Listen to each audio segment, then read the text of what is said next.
walking early in the morning.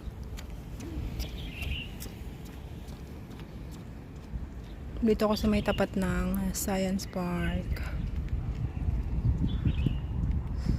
At ang ganda ng sunrise.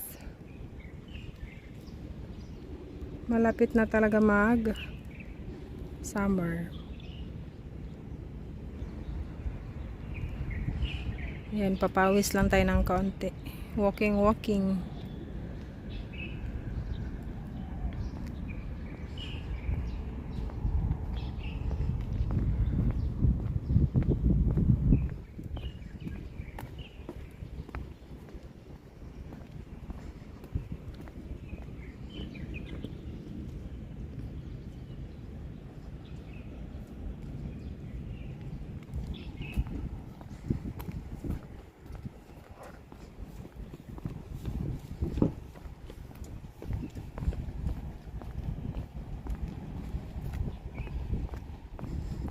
Ayan yung bundok, oh.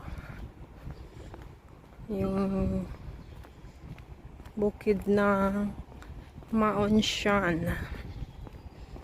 Madaming mga restaurant dito. Pero bukas lang to at madaming tao sa gabi. Mga resto bar. Pag ganitong umaga, walang tao-tao dyan. Sa hapon hanggang sa gabi, yan. Maraming dyan, customer.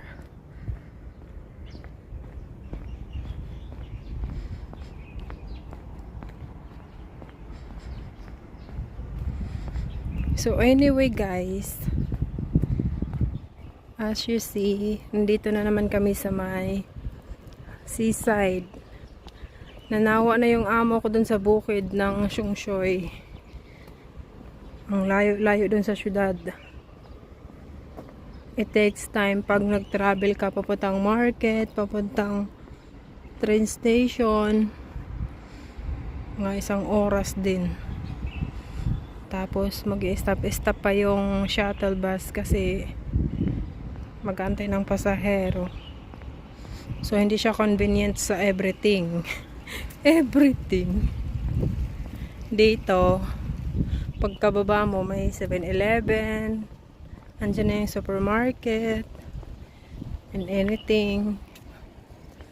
May drawing ditong octopus.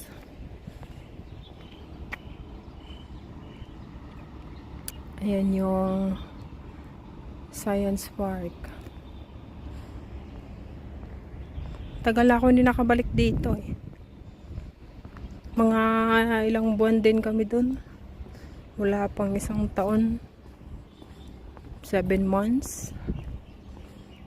Sobrang lungkot doon, ang layo-layo. Malayo sa Kabihasnan ba? Huwag sa Bisaya pa.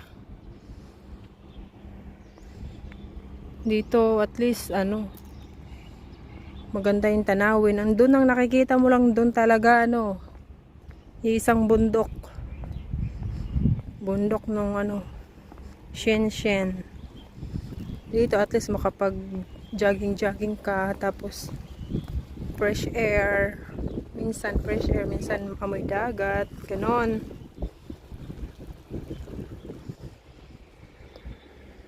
Pero at least dito open area. Doon kasi pag nagjo-jogging ka doon sa area sa kabila ng bahay ng amo ko, titinginan ka ng mga tao kasi doon lang din mismo sa daan. Doon sa daan ng residence lang, sa loob lang. Sobrang layo niya sa highway. Kasulok-sulukan ng bundok. Ewan ko ba ba't naisipan ng amo ko doon. Kaya napagod na siguro. Daming gawa dun. Hindi ka mauubusan ng trabaho dun. Pero nakakatulog pa rin ako. Charot. Diskarte lang yan. Tulog is life.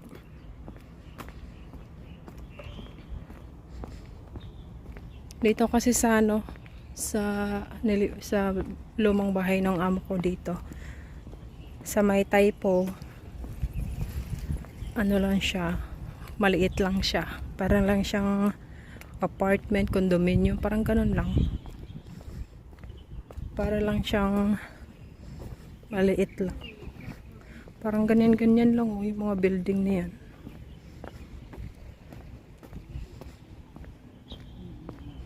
Ang dami ng mga bago dito.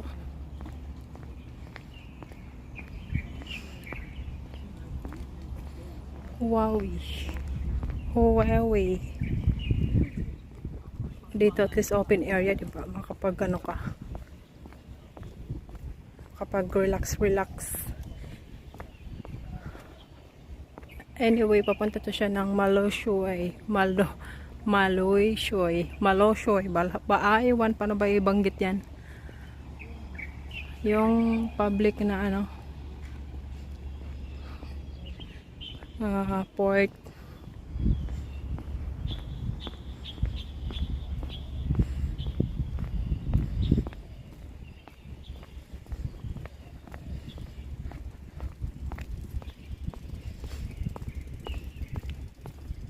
Walking.